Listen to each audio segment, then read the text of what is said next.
You're listening to the Skeptics Guide to the Universe, your escape to reality. Hello and welcome to the Skeptics Guide to the Universe. Today is Saturday, October 26, 2024, and this is your host, Stephen Novella. Joining me this week are Bob Novella. 5 days. 5 days until Halloween. Hello. Kara Santa Maria. Howdy. Jay Novella. Hey, guys. Evan Bernstein. What's up, Psychon? And we have a special guest today, Brian Wecht. Brian, welcome. Hi, guys. Just call me Dave. So we are at PsyCon in Las Vegas. Thanks, everyone, for inviting us here. All right, let's go on with some science news. Bob, you're going to start us off with some more black hole news. Sort of, kind of. Sort of. All right. This one was pretty interesting, as I think some of my topics are. So astronomers... well, if it's not interesting, I'm not going to do it.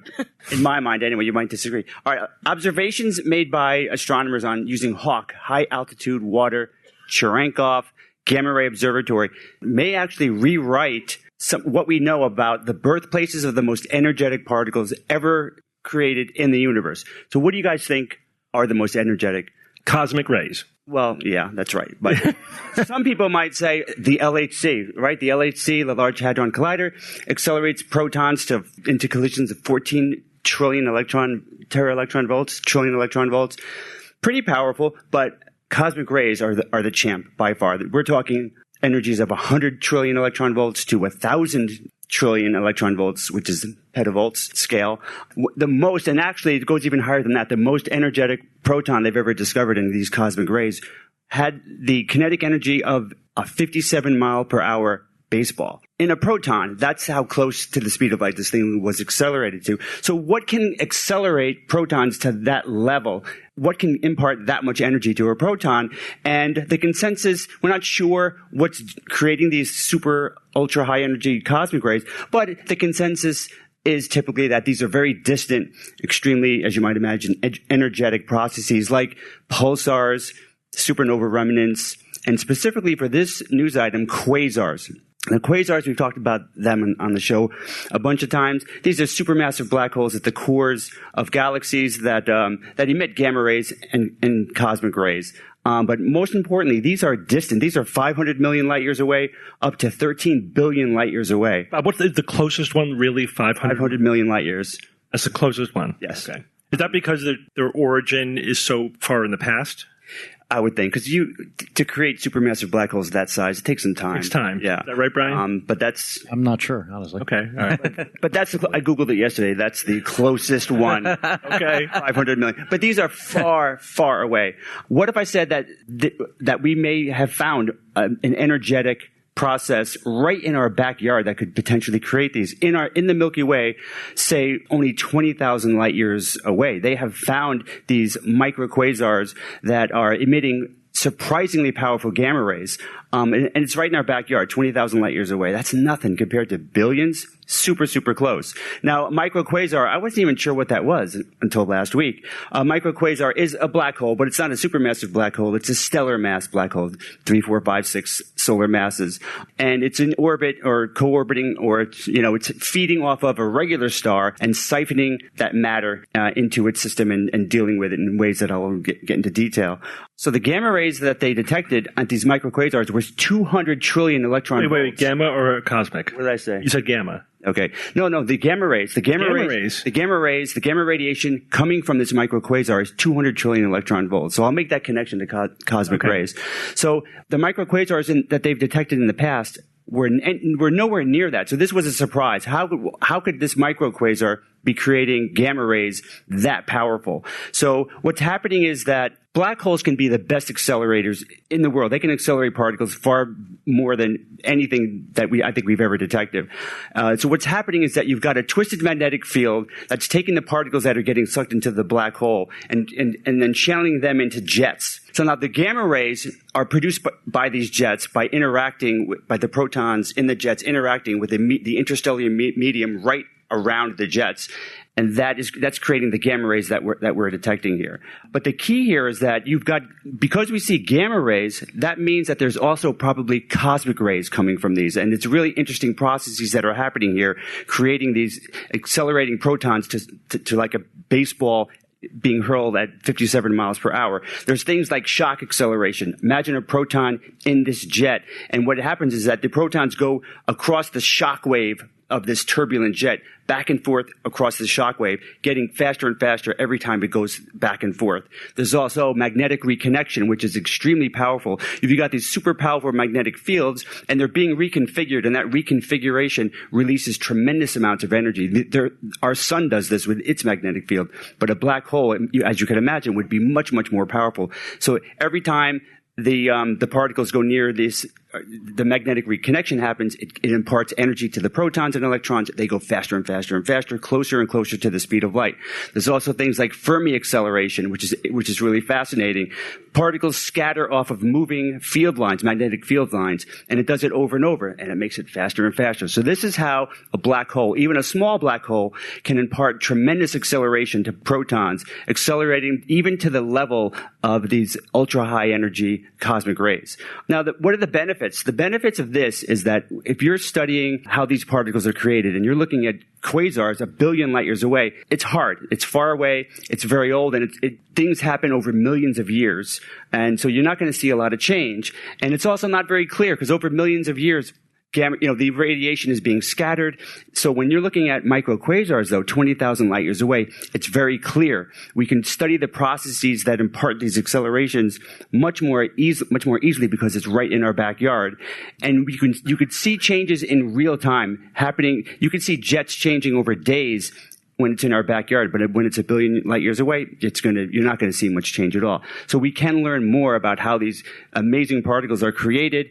Do you understand the interesting thing here was that, so they've been able to detect these things for a while. Yeah. Here they were able to pinpoint where they were coming from. So was there some technological advance that let them pinpoint this, or had they just not done that experiment yet? Okay. Because the tech doesn't seem that new. The thing is, gamma rays fly out basically straight. If you see a gamma ray, you're basically you could easily determine where it came from. The problem with cosmic rays is that they're charged particles. They're quite circuitous as they travel through. So when you see one come this way, it could have been born way over there. So that's why you kind of have to infer at this point that to get this gamma radiation that we're seeing, high energy gamma rays are also probably producing cosmic rays, and it's probably also being created at the same place because the black holes are creating, they're marshaling amazing energies, creating gamma rays and the gamma rays. And the cosmic rays are protons and electrons accelerated to really high energies. Now it depends who you talk to. So you said gamma rays were protons that were super accelerated. No, gamma ray is electromagnetic radiation. Yeah, right. it's just the EM radiation. Right. The protons that's light. the cosmic Gamma rays. radiation is light. And Does the protons and electrons, they only become cosmic rays when they get to a certain speed, or they're always considered cosmic rays? If they were accelerated to high enough energies and they impact the Earth and we detect them somehow by their daughter particles that shower down, we would say, these are cosmic rays. But I'm talking specifically about these ultra high energy cosmic rays, which are rare, but it's so immensely powerful that we're like, how are these things? It's mysterious how they're being created. But one clarification I could make is that cosmic rays are often an astronomer will always say, oh yeah, it's electrons and protons primarily. Some will say that it's also gamma rays, but other scientists will say, won't necessarily include gamma rays into the cosmic ray definition. So, Gotcha. but they're created by similar processes. So there you go. It ain't over. All right, thanks, Bob. Oh, I'm done. All right, Kara. Oh, I'm next. Yes, you are next. He likes surprising people. Tell us how we could fix science. No, that's a terrible intro for me. I will turn the question around on you. So there's an article that I came across, an editorial really, in Retraction Watch. If you don't read Retraction Watch, you should. And the editorial is by Derek Daryl Shubin, and he is a long retired independent consultant, but previously worked at the federal level. There's so many things here. He's the founding director of the American Association for the Advancement of Science, Center for Advancing Science and Engineering Capacity, senior vice president of the National Action Council for Minorities in Engineering, senior policy officer for the National Science Board, and he worked at the federal level for many, many years. And he writes this editorial kind of looking back on the 80s when he first started his career, before we even had an Office of Research Integrity. And he reflected on concepts like scientific misconduct and how the scientific community handled those concepts so many years ago, right, 40 years ago, and what they're doing, what we, I guess, as a collective are doing now. And I think when we talk very often at conferences like this, but in conversations in the halls and conversations on the Skeptics Guide to the Universe, we often talk about distrust and mistrust in institutions, in science, and what sort of we can do as science communicators, what individual citizens can do.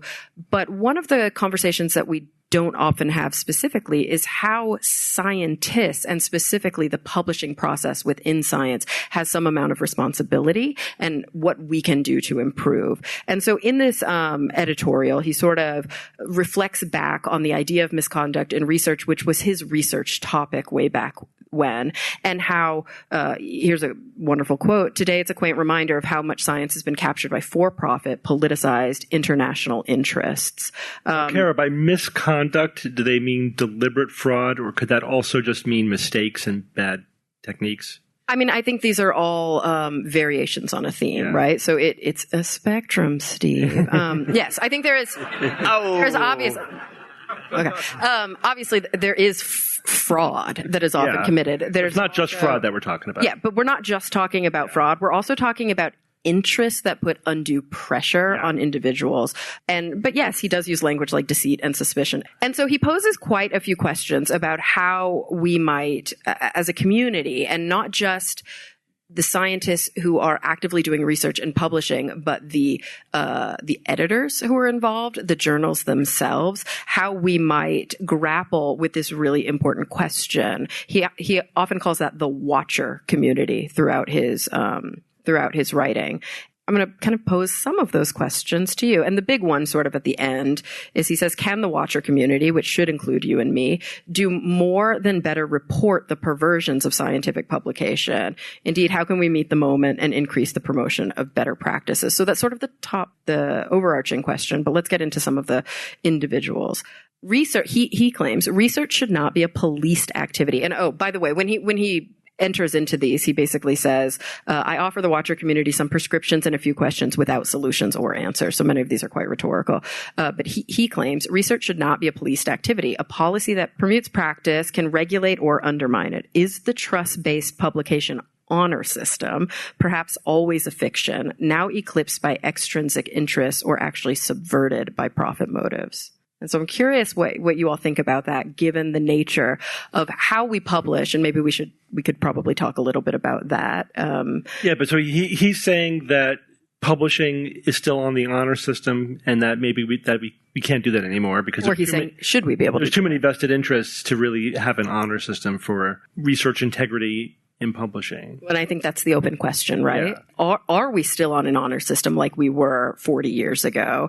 Yeah. We do have regulatory agencies that do exist now that didn't exist 40 years ago. But that said, we also have for-profit journals. We have predatory journals that didn't really exist back then. So, yeah, from my understanding, the answer is sort of, because, I mean, it's journal by journal, right? As you say, we have predatory pay-to-play journals. Are they providing any kind of quality control? No. In some cases, the answer is a straight up no. We also have ideological journals, right? Journals that have a certain perspective, and like if you're the Journal of Acupuncture, I don't expect you're going to do a lot of good quality control on acupuncture research. But if you're the Lancet, or if you're the New England Journal of Medicine, or Cell, or like Nature, these big journals, they have a robust editorial process. But even there's room for there are things that they're not doing that they could be doing. Like one specific point that comes up is, should we force researchers to provide their raw data to the journal so that the number crunching can be independently verified? And I've spoken to researchers about. I'm not a researcher, of that kind, so I don't, But I've spoken to researchers, and the responses are mixed. But one point that many of them raised is, I generate terabytes of data in my research, and you're really going to force me to keep all of that data and provide it in some format, upload it? No. I mean, so it could be laborious and not realistic, expensive, and expensive is a bad thing when you're talking about research, and would really bog down the process. So there's a return on investment question with all of this, right? And what about the question of pre-registering experimentation, right? Like I'm 100% in favor of that. Yeah, like I have an interesting scientific question I want to ask. This is how I want to approach it. I'm going to document that in writing, and then I'm going to go do it, which prevents this phenomenon of p-hacking where I just keep collecting data until I get to the point I want to be at. Right. You set the parameters in advance, and then it doesn't force, but it helps to shape. Yeah, it does help. I'll tell you, in one way that's very specific, as I saw not too long ago, and I can't remember if we mentioned this on the show, but a systematic review of medical studies on some question. I forget doesn't matter what the topic was, but they did an analysis of, like, if we looked at, like, there were 30 studies looking at this question. If you look at all of the studies, this is the result that you get. There's a little bit of a positive effect. But if you only look at studies that were pre-registered and didn't violate their pre-registration, meaning they didn't change their methods between registration and publication, there's no effect. Yeah. So the effect goes away when you basically control for p-hacking, which to me means there's no effect there. And that was only possible with pre-registration. So I'm a big fan of pre-registration. Does the honor system here mean anything that's not possibly catchable by peer review, everything like the raw data, the maybe some specific analysis? That's what we're talking about. I think they're saying honor system is also peer review. Okay, that these are volunteer reviewers that are subject matter experts, and he poses that question as well. Right. It's a very burdensome process, and individuals don't get paid for it. Yeah, and very often what ends up happening is that people who step into those roles may not have specialized knowledge, and he's pretty firm in his language here. He literally says, some of the best analysis is done in this behind-the-scenes role, yet it remains largely unrewarded. Without this specialized knowledge, reviewers lacking subject expertise are perpetrating fraud. Yeah. Like he straight up claims that if you do not have the expertise to review this paper and you are reviewing it and kind of let it slide because you don't get it, that's fraudulent. Not to say people who have the expertise but just aren't taking it that seriously. Right. Yeah. It's another question. And I think here's an interesting one. So this is more of a statement than a question. Grapple with it as you may. The frequency of scandals of fabrication and misappropriation should be statistically insignificant, but the magnitude of these relatively few misdeeds can have profound real-world consequences for careers, funding, perceptions, and confidence in scientific progress. And this is, I think, an important phenomenon to grapple with, even in the instances where there is outright fraud, or in the instances where terrible mistakes are made, maybe unknowingly, the consequences can be really dire. And as we often talk about, it's very hard to put a genie back in a bottle, right? Or unring a bell. I mean, obviously, like Wakefield comes to mind. And so what can we be doing within the community to either prevent or mitigate those kinds of issues? Because they're really important issues. I mean, of the fraud, of committing fraud, like deliberate fraud. Yeah, that's hard. It's even hard if it's not fraudulent, even if it's a mistake, but large mistakes that get a lot of play that are really hard to then retract. I mean, that's the point of retraction watch, right? I do think that journals have more of a responsibility to do the kind of analysis that would have a reasonable chance of detecting bad mistakes or outright fraud. Sometimes fraud goes undetected for years because nobody did a basic analysis that would have revealed it. And when it is ultimately revealed, it's like really obvious. And it has even worse effects than you were saying, Kara. All those things were true, but also, like, there have been cases. There was a recent case of a researcher who for years was publishing fraudulent Alzheimer research and distorted the entire field for a decade. One person. And because if you're going to commit fraud, you're probably going to do it to discover something new and interesting, and which people are going to get interested in. And that's going to lay the groundwork. And then it gets cited, and then it gets retracted, but it continues to get cited, to get these zombie citations, right? It creates ripples throughout the literature that are just devastating. But I do think that we're not doing nearly as much as we should to minimize that, because such a few instances can have such a bad ripple effect.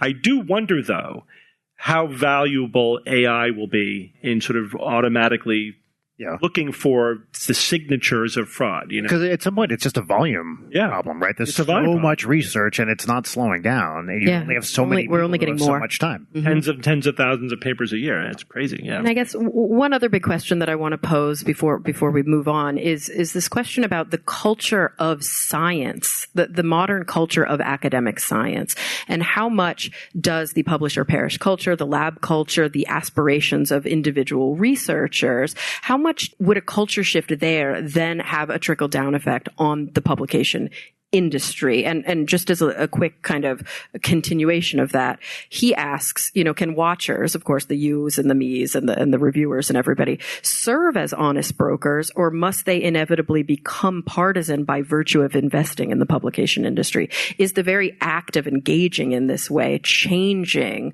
our ability to remain unbiased? Yeah, I know that's a hard question. Yeah. And I don't know how often we're really sitting and exploring this. We're just churning the machine very often.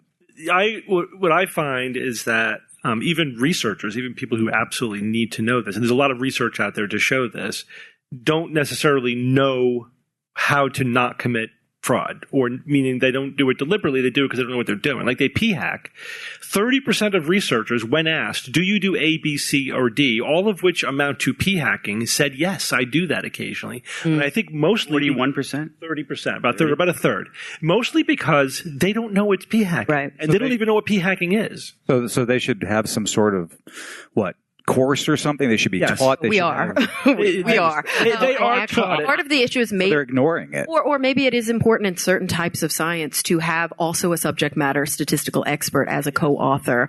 And you do see that. That is a tactic that some people take. But we are all supposed to already be able to do that. A lot of the teaching, part of our training. A lot of the training is mentorship, which means it's hit or miss. That's and right. I think it needs to be way more systematic. And I'm also biased as a social science researcher. Like in psychology, we get a lot of statistical training. And when I was trained as a biologist, it was night and day. I didn't get nearly as much of that kind of training. I got none of, sorry, for context, I'm a physicist. I got none of this training at all. Well, that's frightening. Yeah. In medicine, it's all mentorship, hit or miss. Yeah. For context, I'm a tax preparer by day.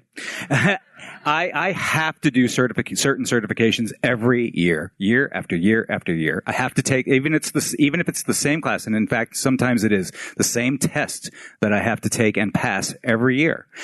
And I get the repetitive nature of it, but it does definitely help keep tax preparers like myself, honest, up to date on the latest issues. And, we always have to keep certain things in mind. It's part of our culture now, and it really weeds out that bottom 10% that tend to kind of, pollute the rest of the industry. And we see it too. Steve's a neurologist. He has to maintain a license. He has to do continuing education. I'm a psychologist. I'm going to do the same thing. But researchers, it's true. Maybe there should be a continuing education requirement. So the good news there, and I think we talked about this maybe 6 months ago or so, there is now a certification in research methodology, like how not to p-hack. It's not required. It's not required. Yet. Yeah, not required yet, but it exists. But perhaps some journals will start to require it. We just need to take that next step, and I think this is a process. I think they're going to do it for a while, see how it works, whatever, and then require it. Yeah, like if I do human subjects research, in order to get IRB approval at my university, I have to be NIH trained in the ethical way to work with human subjects. Exactly. Like, why can't we have that as a federal? I would not be surprised if before too too long, the NIH will require certification in how not to do research fraud. I mean, is this something you can learn by watching a video? Like, does it have to be taught by a person, or can it just be like, here, let's watch this and you'll understand? And you can watch courses. I do that all the time. Yeah, most of the way there, but yeah, you do. It does help to also have somebody that you can talk to about it to make sure that you're absorbing the lessons, But yeah, all right, let's move on. All right, so we fixed science, all right? Yep, all good. You're welcome. Black holes, check. Science, check. All right, I'm going to talk about genetically modifying the brain. This is cool. Ooh. This is very cool. So we talk, we're big fans of CRISPR, the ability to precisely manipulate genes, swap in segments, turn genes off, turn them back on again, etc. And it's amazing. It's amazing what we can do now. In terms of clinical applications, right, curing disease with CRISPR or some other genetic method. The big limitation, guys, is what? We've talked about this. What's the big limitation? Well, getting it in? Getting it in. The vector. Vector, yeah. It's getting the CRISPR to the cells. So there's a couple of ways around this. One is you could take the tissue out of the body and then do it in the Petri dish, right? So if you're taking bone marrow out of a patient, you then CRISPR their bone marrow and you put it back into them, right? So you can target the cells because you have them in a jar, in a Petri dish, whatever. You can't take somebody's brain out. No, you can't do that. And it's hard to get to the brain. Not ethically, at least. It's hard to get to the brain. Yeah. You can also do the CRISPR at the egg stage, right, as part of IVF. So let's say although this is still at ethically gray zone, remember we talked about, the Chinese researcher, who did this without approval, and it was a mess. But that's another way. You have IVF, you have the cell in a Petri dish, you do the CRISPR, and then you correct the genetic mistake, and then you implant it. But what if you have an adult or just even a growing baby? It's hard to get the CRISPR to the cells in an organism that you want to get them to. So for years we used viral vectors, and viral vectors work, but they have this nasty tendency to cause infections. And that has slowed, like in the 90s, there was like this one study where they were using a viral vector to try to treat, a genetic lung disease. And the first subject died of encephalitis. And that literally set the whole field back a decade at least, because we had to go back to the drawing boards and, well, we can't do that again, So viruses they're an option, but they're a problem. Another option is what we call lipid nanoparticles. Ooh. And I think we've mentioned them on the show before, but they're basically just like this, and they're little, lipid, little spheres of fat, and they're, nano-engineered, and these are little packages. They're little delivery mechanisms. So you could put the CRISPR in the lipid nanoparticle and then inject that into the target tissue, right? Or you could cook with it and you eat it. Yes. Right? It's oil, right? So you can fry up some meatballs. Mm-hmm. The oil. You could try that. Okay. Yeah. I don't think that would work. But you had meatball on your bingo card, check it. So the idea is that the lipid can pass through the cell membranes and get to where it needs to go. Yes. But there's a couple problems with that. Okay. Right? So one limitation is it's a lot of fluid, right? And you're sort of injecting that fluid into an organ. And that's a problem just because it's physically. And also, how is it targeted? Well, it's not really targeted. It's just diffusing into the cells that you want to get it to. There's another problem, and that is that these lipid nanoparticles are very immunogenic, meaning the immune system doesn't like them, right? They trigger an immune reaction because they are literally foreign particles, right? I mean, they are what the immune system is supposed to fight off. It's just fat. Well, but they're engineered or whatever. There's not just fat. And it's not their fat. But it's also that there's other things there. But okay, as you can see in the little graphic. So this new study now addresses a lot of these issues. And specifically, we're targeting the brain with the current research that we're looking at. And the idea is that we want to get these lipid nanoparticles with genetically modifying material in, as a delivery, as the package into brain tissue. Again, it's hard to inject into brain tissue without damaging it. So the solution there is to inject into the ventricles. You know what the ventricles are? Yeah. They're the fluid-filled spaces inside the brain. So so the brain has its own essentially sort of delivery receptacle. Like it's just unload here. You inject it into the ventricles. The spinal fluid has access to a lot of the brain tissue, and it's a fluid-filled space. So you're not injecting directly into brain tissue. So that's one thing that they did. We're going to inject into ventricles. Into the ventricle itself, not into the column. No, into the brain, like the lateral ventricles. Stuck a needle through their skull. Yes. Cool. We do this all the time. Yeah, we do. Fun. In humans, what we do is we want to inject something into the ventricle. We go through the right frontal lobe because that's the most redundant tissue in the brain. You have to drill, do you have to do a craniotomy? You drill a little hole first. Yeah. But Steve, just to clarify, would you only do this to affect the brain, or you would do this to affect other organs? No, the brain. This is all about targeting the brain. Okay, so here they're trying to treat a developmental neurological disorder. In this particular study, it's Angelman's syndrome, but there's many, many different disorders that affect the development of the brain, right? And they're all horrible, right? So, but if you're trying to affect brain development, you got to get to it while it's developing, right? You got to get to it in the womb. So here, they're trying to, this is a mouse study, but what they did was they injected these lipid nanoparticles full of a Cas9, that Cas9 is the snippers, right? This is the part of the CRISPR system that makes the cut at target, that will make the cut where you want it to. But actually, it didn't have Cas9 in it. It had Cas9 mRNA in it. Right. So now you're injecting the mRNA that codes for Cas9 with the lipid nanoparticles. Then that gets to the brain cells. They make the Cas9 themselves, and then that makes the genetic alteration. It snips the gene that we want to get rid of. Now, this process has been done before, and with a success rate of about 1%, meaning that when you do this, 1% of the brain cells get the genetic change that you're looking for, which is therapeutically insignificant, right? So that's no therapeutic effect. So they wanted to, they were looking for ways to increase this. So the limiting factor is the amount of these lipid nanoparticles that you can inject, because if you inject too much, you get an immune reaction, and the inflammation destroys the brain. But they figured out a way to dramatically increase the amount that they can inject by, essentially having the lipid nanoparticles degrade as soon as they deliver their package. Oh, smart. Yeah. So their results were they were able to make the genetic change in 30% of the brain cells, up from 1%, which is therapeutically significant. So it basically went from not significant to significant. So now this is an extremely good proof of concept, but it's actually better than it sounds.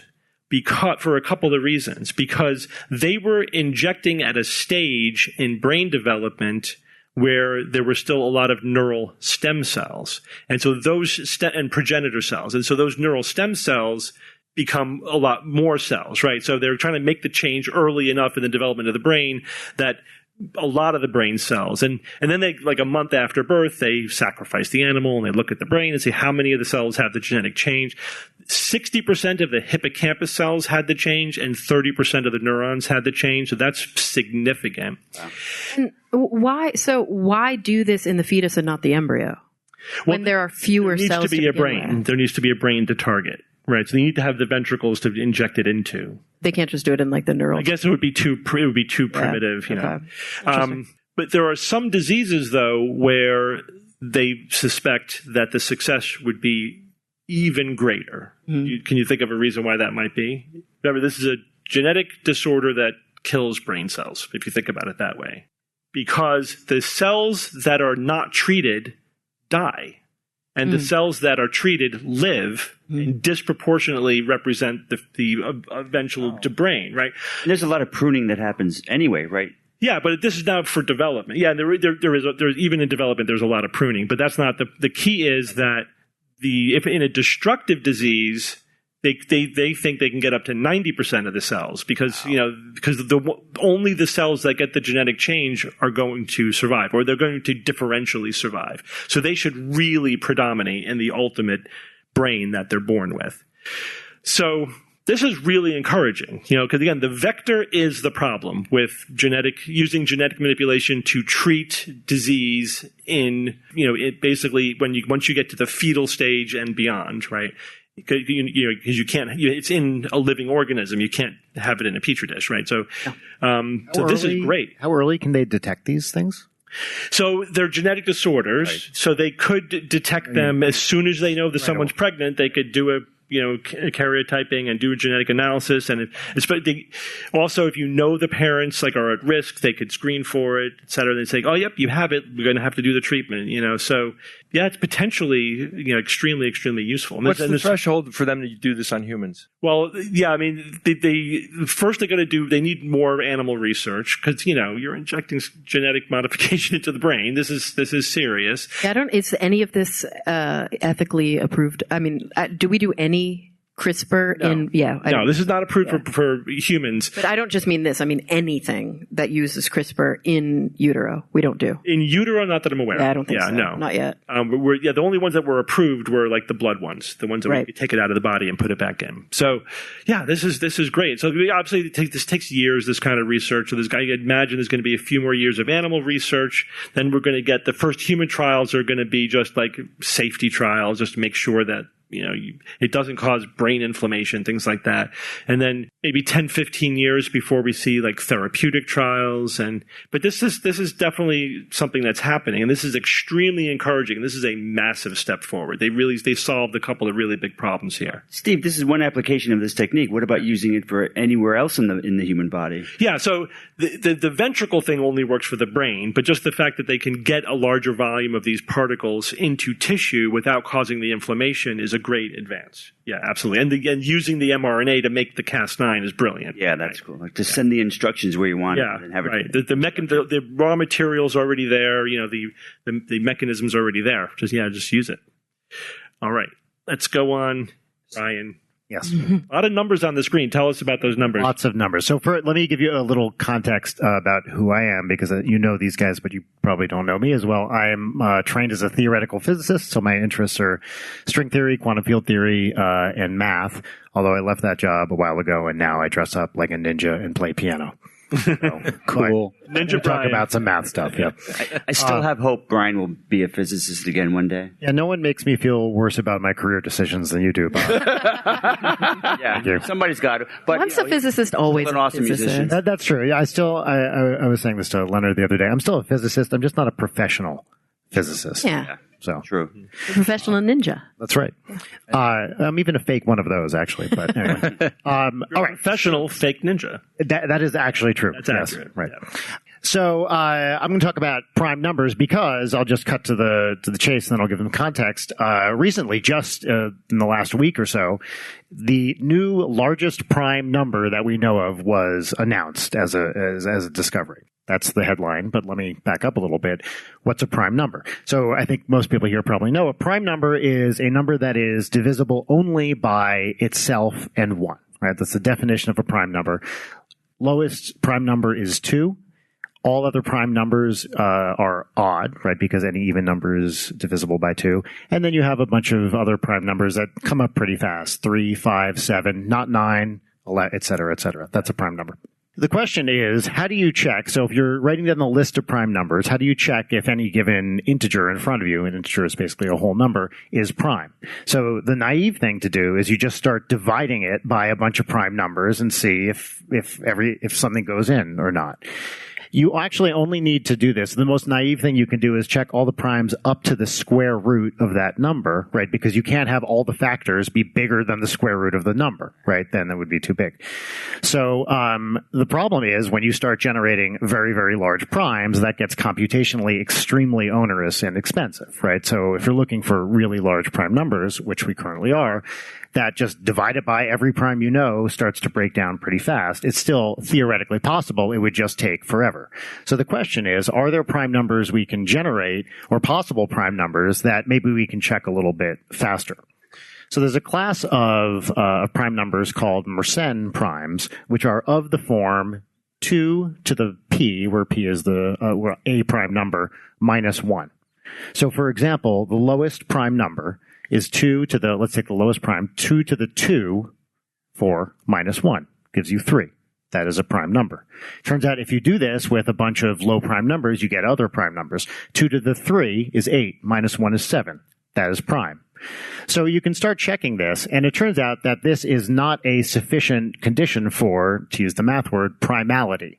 Because if you check 2 to the 11 minus 1, that is a composite number. That's 2047, which is 23 times 89. All right. That is a composite number. Composite means not prime? Not prime. Yeah. Composite, it means not prime. So Mersenne primes are just primes of this form, but you still have to check that they're possibly prime. And it turns out that there's an algorithm called the Lucas-Lerner algorithm that for this specific type of prime number is a much faster way to check for primality. So you can do it, and it's computationally not too bad. Okay. So right now, you might, if you start checking for Mersenne primes, you get a bunch of them pretty early on. But to give you what I think is a pretty remarkable piece of data, I should say, by the way, we also know there are infinitely many prime numbers, right? We don't know if there are infinitely many Mersenne prime numbers. That's a class of prime number, but they might stop at some point. That would be weird. No one thinks that's the case, but theoretically it's true.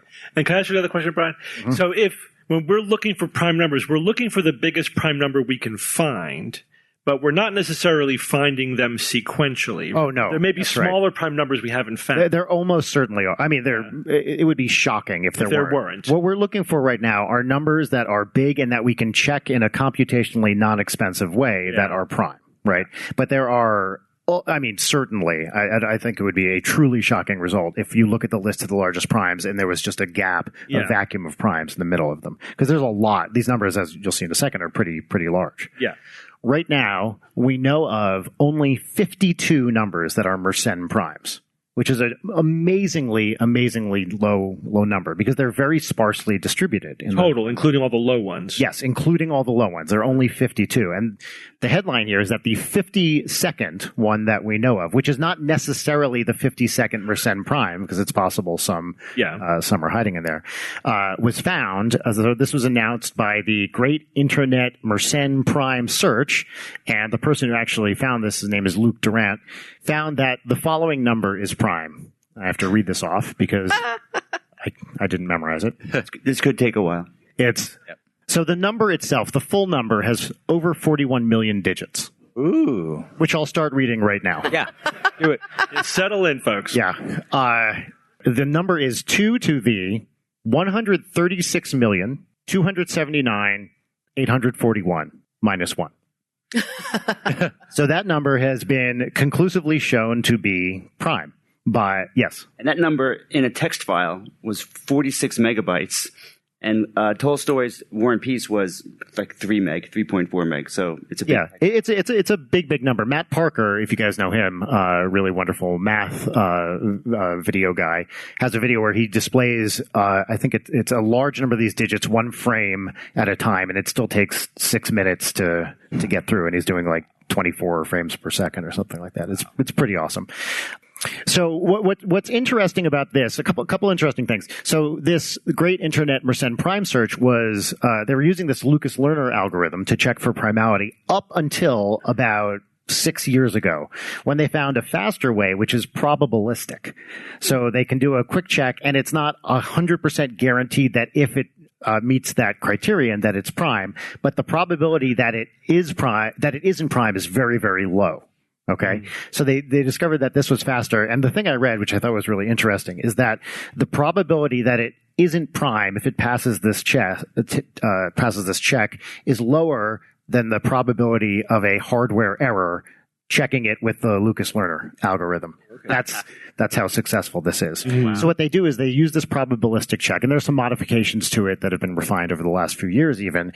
And then they go through another check and make sure that, you can actually run the Lucas-Lerner thing and check to see if the number is actually prime.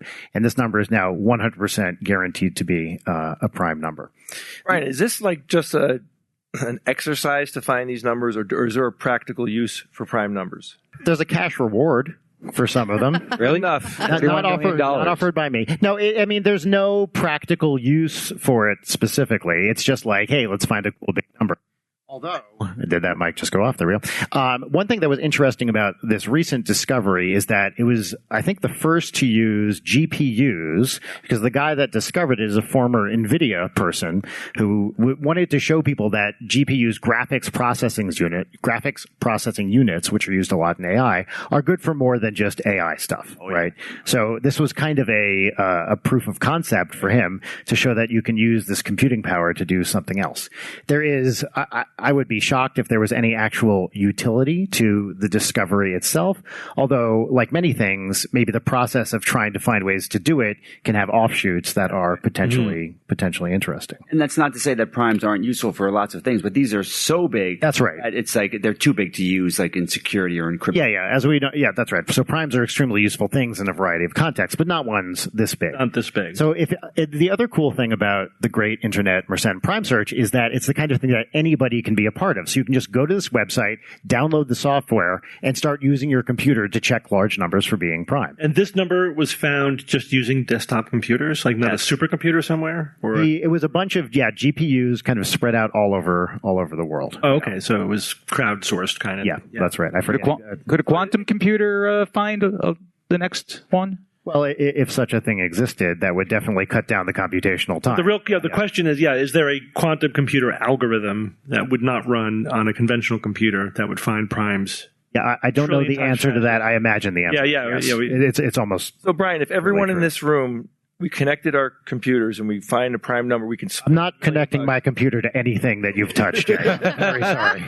Or Bob. I've seen your internet history. We could make $1 million together. Yeah. Well, but this guy spent $1 million. The number I read, there's a Washington Post article about this. It says the guy spent $2 million, right? Did you see that, of his own money, which seemed so large that I don't know if I quite believe it. And the cash reward, I think, was $3,000. Forget it. So I don't know if it's exactly. But that's a deductible expense, so never mind. Which will carry forward into future years. That's right. I have a $2 million tax write-off. Yeah. That's awesome. Steve, I see some non-primes in your image down there, but that's all right. Bob. Evan, more magic amulet news. Yeah, let's get to some hard science here. So this one comes from Canada, the world of sport. So we familiar with the Toronto Maple Leafs? Sure. Anyone? Yeah, hockey? National. Thank you, yeah. Love hockey. That sports team has been around since 1917. So that's 107 years of proud hockey tradition in Canada. Now, but the team just recently, like last week, made news outside of the hockey rink when their team assistant captain, his name is John Tavares, was seen last week wearing what can only be described as a amulet with magical powers draped around his neck while he was playing. Yep. And upon noticing this, surprisingly, in a way, the internet started jumping on him and calling him out for promoting pseudoscience and nonsense. So, yay, good for them. Oh, internet! Woohoo! They actually got this one right. Yeah, but we don't know if it works or not. Well, yeah. What is this magic? Have you proven it doesn't work, Evan? Yeah. Yes, I have actually. Okay, why is he wearing this thing? All right, it's called the Ares Tech or Ares Tech. That's AIRESTECH. That is the company that makes it, and the product is called LifeTune 1. I went to their website to find out what exactly it is they claim this does. Here are their words, not mine.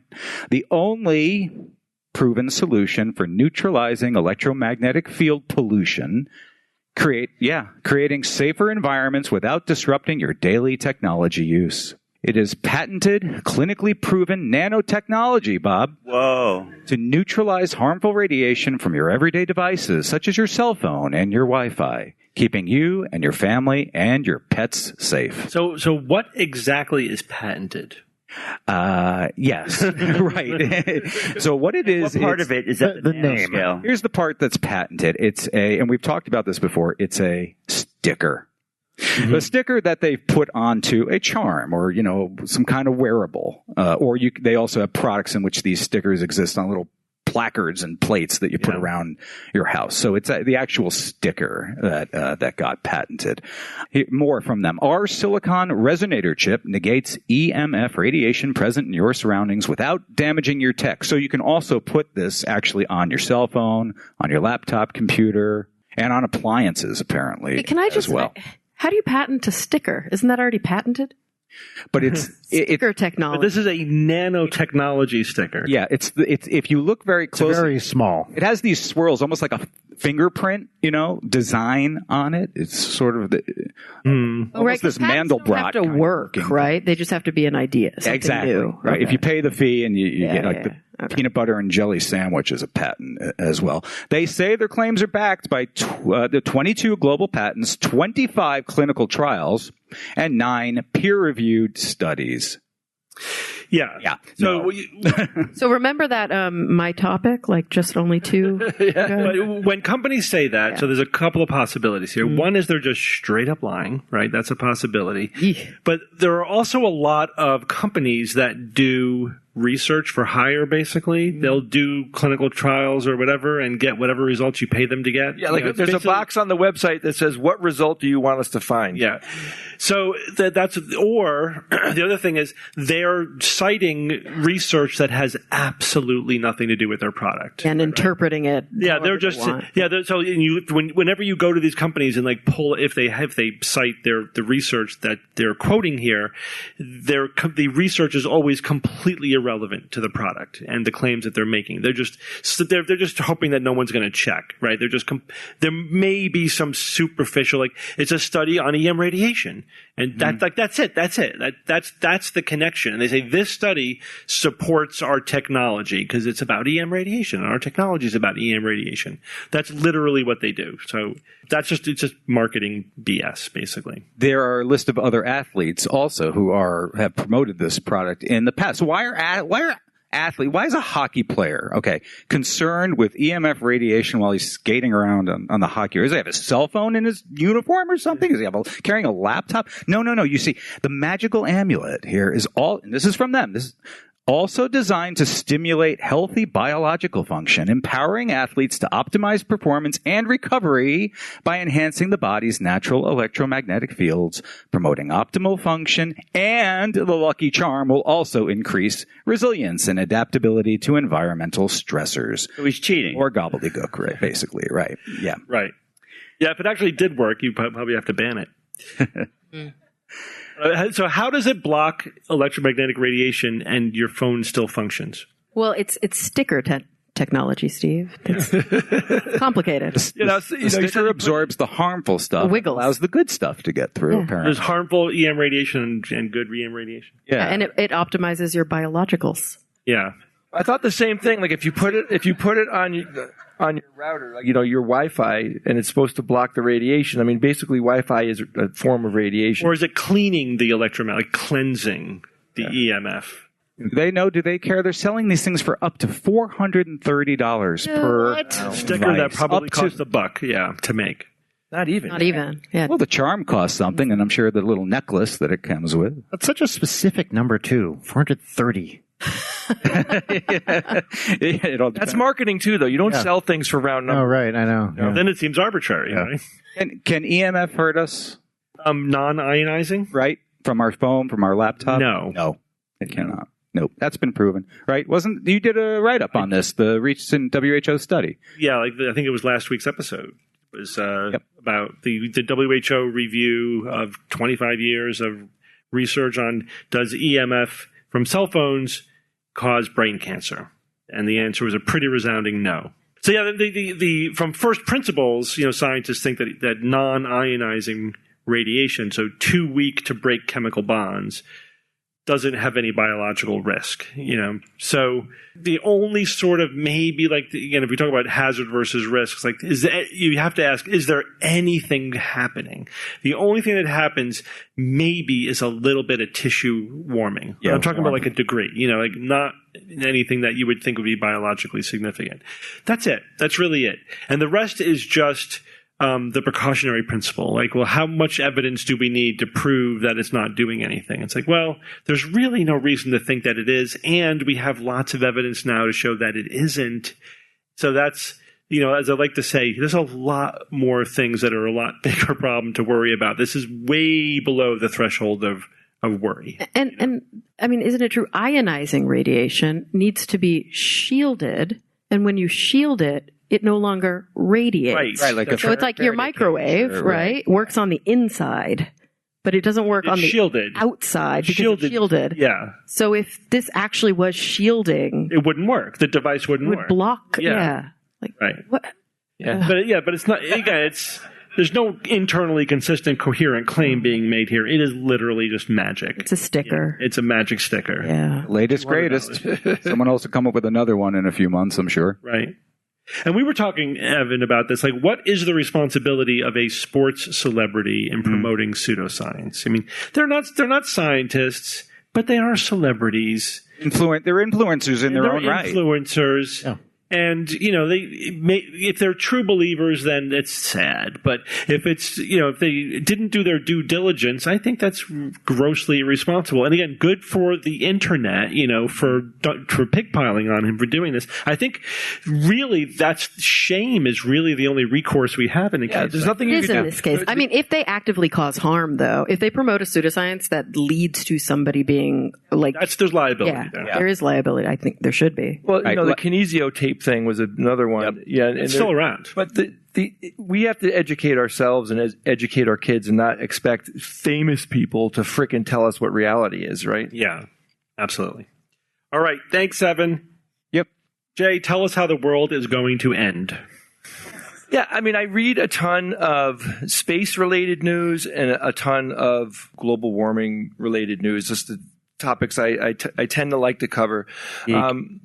So the interesting thing about what I'm about to talk to you about is that I got to talk to Michael Mann today about this particular topic. Now, let me give you a little background. So what ended up happening is, I'm picking the topic that I want to talk about. I stumble on an article. I look up the same topic on, given by other outlets, reading through, trying to figure out what's going on. And it's pretty grim. And I'm like, wow, I should talk to people about this because it's one of those moments for global warming. So here's one of the titles. Scientists warn of imminent collapse of key Atlantic Ocean currents. Sounds bad. It sounds bad. And potentially, it could be an amazingly bad thing, right? So I've noticed in one of the articles that they mentioned that Michael Mann was one of the people that kind of signed his name on it saying, this is a good thing for people to know about, right? So we talked about it. And it turns out that the articles, the news outlets, they tended to, particularly with global warming stuff, over-exaggerate how dangerous these things are. Or imminent. How quickly they're going to happen, right? It was a really awesome moment for all of us talking to Michael Mann because it was like, damn, even these trusted news outlets that, they're pretty hard-hitting science news outlets are amping up the drama for clickbaiting us. They're clickbaiting us. Yeah. So I wanted you guys to know that, just, as a consumer of science information, I'm sure you guys are reading it as well. Just, take a step back and realize that even the most trusted ones out there can be amping it up a little bit to clickbait you.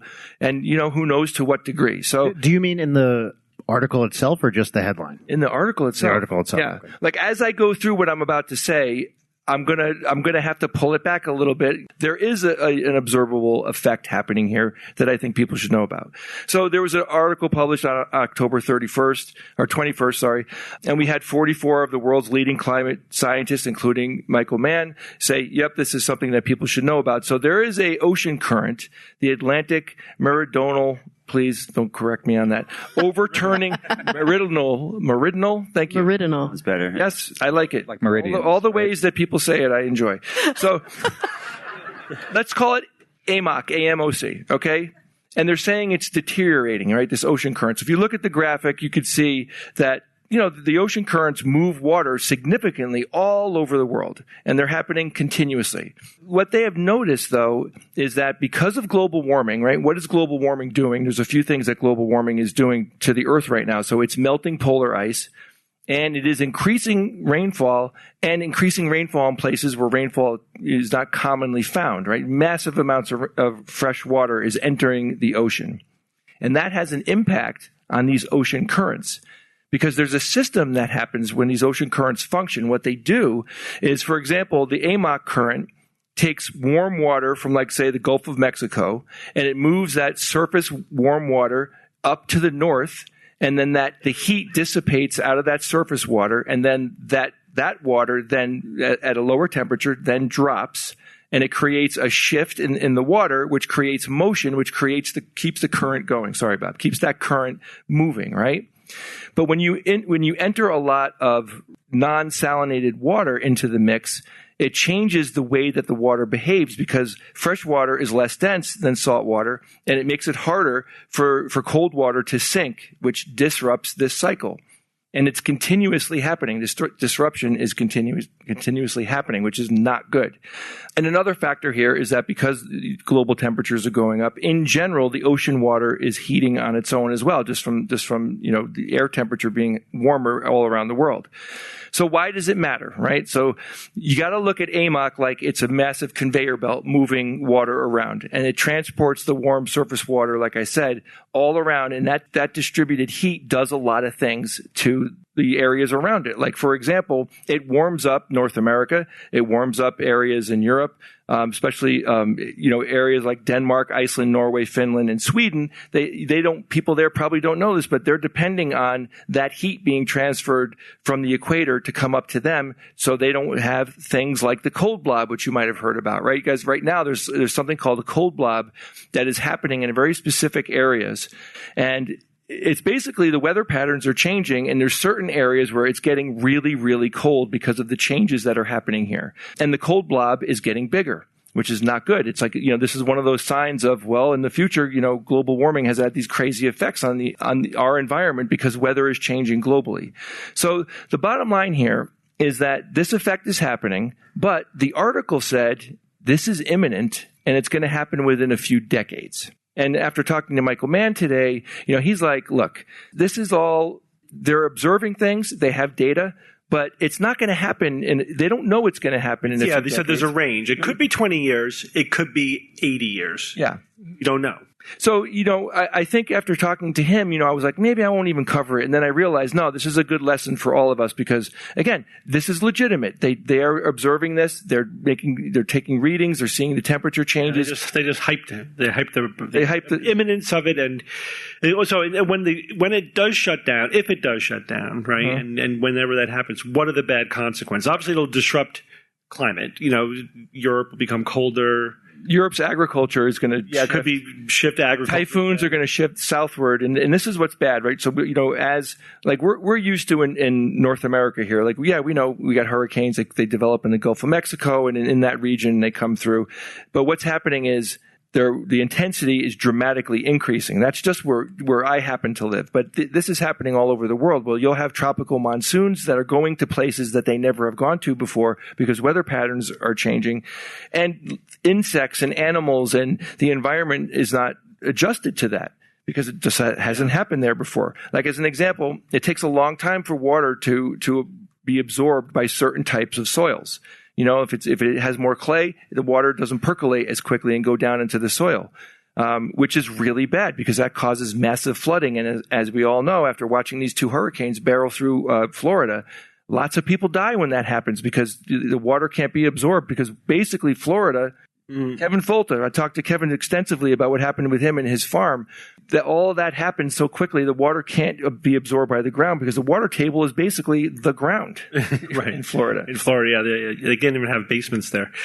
And also, won't the ocean raise by a foot? Yeah, Michael Mann said that in the West Coast, it could go up by a foot, which is a massive. That's city changing. Water levels. Where would that extra water come from? It'll glacier melt, right? It'll come from glacier melt. It'll come from. But also, water is different volume based on its temperature, right? So it's not just the amount of water; it's also the temperature of the water. But didn't Michael also say that even if this does collapse, it wouldn't be as apocalyptic as a lot of people think? It potentially. The point is, we don't know, and the article says we do. Right, the article puts it into a place where you're like, oh, okay, this is going to happen in the next 20 years. I have young kids. The world's going to be done when they're there. It's a sad thing to think about. Yes, all of these things are happening, but we're getting fooled by science news media. We can't trust everything that we read. Well, I first heard about the AMOC cycle and the potential for it to shut down 30 years ago. Yeah. Yeah, this is not a new idea. This is just a new, I think, estimate of when it's going to happen and what the effects would be based on updated information. Better models, I'm sure. Yeah. Wasn't there a Star Trek episode called Amok Time? Yes. Yeah. Anything? No, No connection. Okay, no connection. Fine. No idea. Well, everyone, we're going to take a quick break from our show to talk about our sponsor this week, Aura Frames. Yeah, like most of us, our parents and grandparents, they're not so tech savvy, right? But Aura's digital frame is actually the perfect tech gift to get them because it's super easy to use. The image quality is fantastic. Setup is a breeze. And you could basically put all of the digital pictures that you have, make them accessible to the frame, and they just scroll through the pictures. And everybody in my family absolutely loves it. This was so easy to set up. It was ridiculous. You only really just need your phone to upload as many pictures as you want. You could add people to the account and have them add it. The best thing really, though, is this. It is the perfect gift. I literally cannot remember one gift I gave my mom for Mother's Day or Christmas for the past 10 years except one gift. It's the Aura frames. I see it every day. We commented on it every day. I call her over. Ma, look at this picture. It happens all the time. It's the best gift. For a limited time, visit auraframes.com and get $45 off Aura's best-selling Carver mat frames by using promo code Skeptics at checkout. That's AURA frames.com, promo code Skeptics. This exclusive Black Friday, Cyber Monday deal is their best of the year, so don't miss out. Terms and conditions apply. All right, guys, let's get back to the show. We're going to pause our live recording at SciCon to go to an excerpt from an interview that we also recorded at SciCon with Andrea Love, an immunologist and microbiologist who is an avid science communicator. As is often the case, the full uncut version of this interview is available to our premium members. You can find that content on our Patreon website.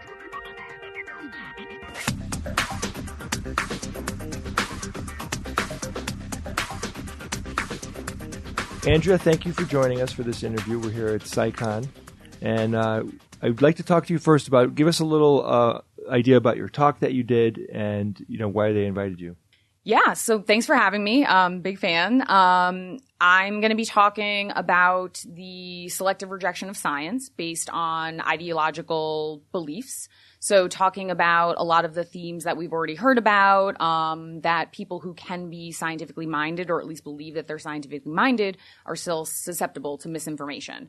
So utilizing some of the case studies that I've kind of written about recently with regard to endorsing anti-science rhetoric in the context of things like food ingredients and food additives and genetic technologies and cancer treatments and using those to kind of underscore that people can be very staunchly pro-science, those who have their lawn signs that say they believe in science, but then, we see states like California who pass legislation where they're banning food additives that it's entirely based on false premise and misinformation and often influenced by their constituents or anti-science activists. Is there anything going on today that you think is like one of the worst offenders of this?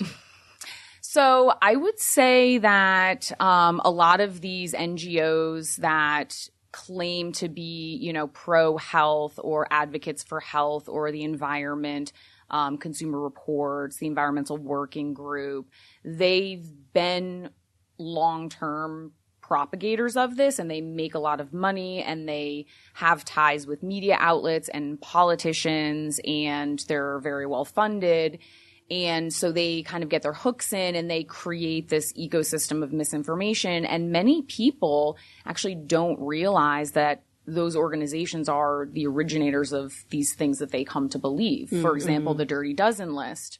Everybody knows of the Dirty Dozen list, but a lot of people don't know that it's coming from the EWG and what the EWG has actually done to erode science and public health over the last several decades. And so I think, they're obviously a major player. I think a lot of the media outlets, and particularly kind of the lax oversight with what's getting published, this kind of fixation on clickbait and mischaracterized data.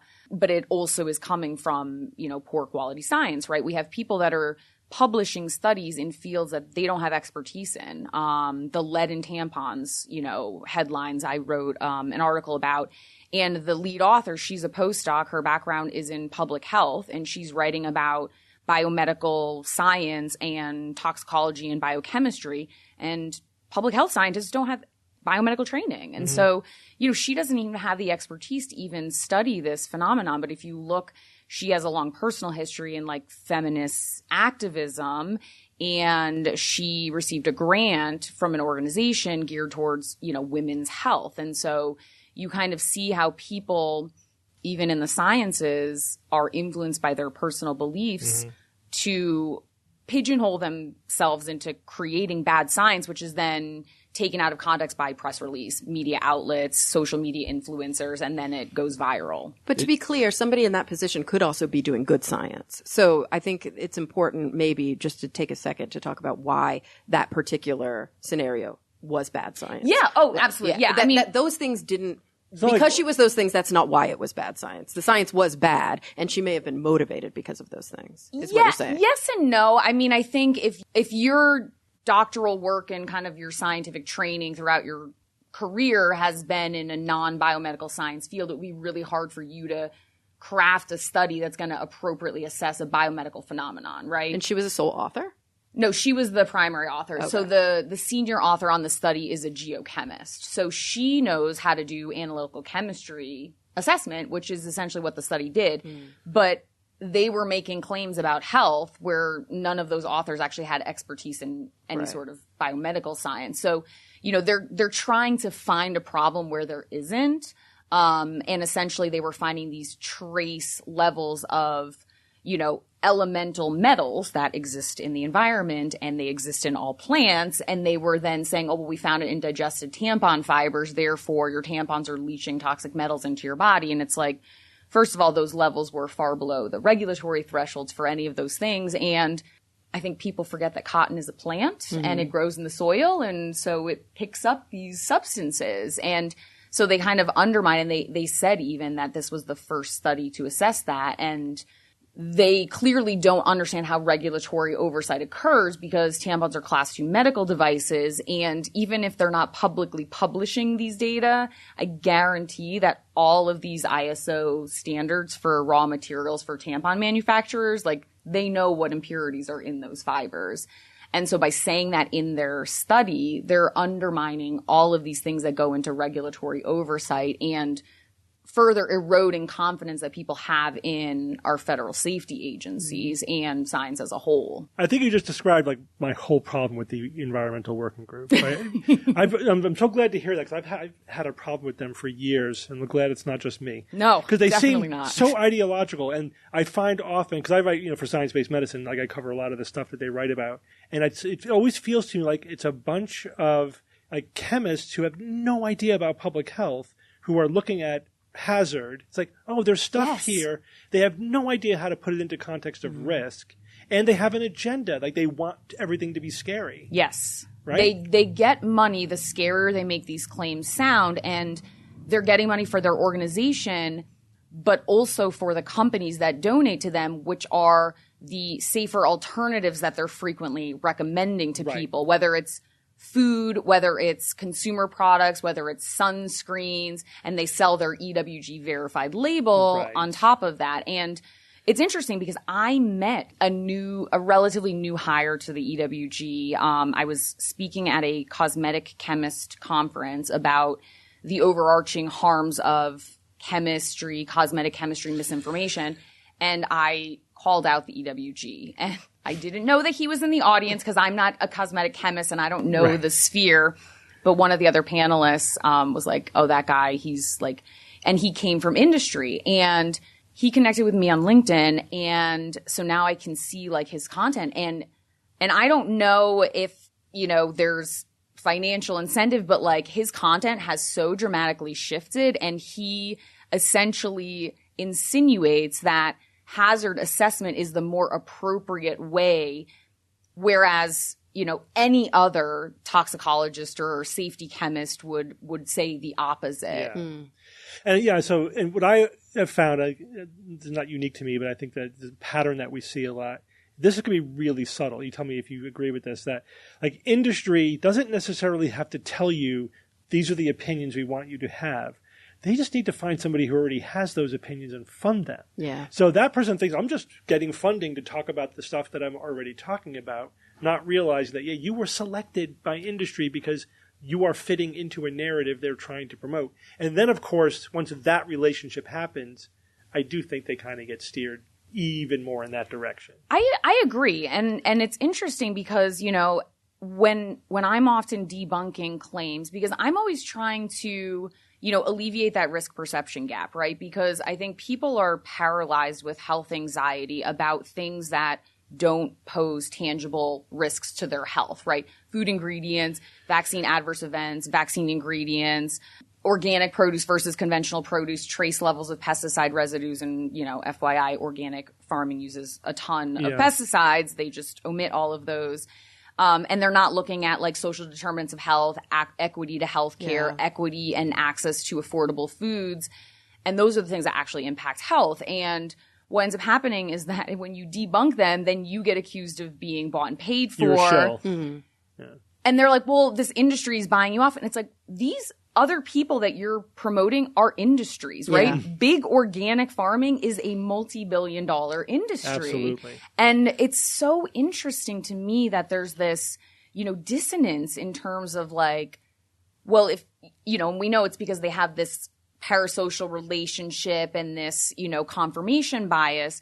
But, you know, if you're ever saying something, even if you have 30 years of data supported by 20 plus global regulatory agencies, you know, you're the one that's being paid to say that versus the person that's cherry picking a study that was, you know, bombarding mice with 10,000 fold doses of anything. Right. And that's the narrative. You know, if you like look at videos on TikTok, which we do, that's the narrative that people say. And it's really hard to push back against that because, as you say, immediately you're the shill. Yeah. And it's like, yo, that's just big pharma looking for money. It's like, yeah, but you realize the people you're quoting, like that guru is making millions of dollars selling snake oil. Yes. I'm just telling you that he's wrong. I'm not making anything out of it, but so just really hypocritical the way they selectively decide. It's thrown around too. The whole shill thing is thrown around so freely at this point. And it's so pathetic because we're science communicators. Yeah. Like we're not getting paid off by anybody. I know. You know, we're barely, you know, like we're a small business here. You know what I mean? Like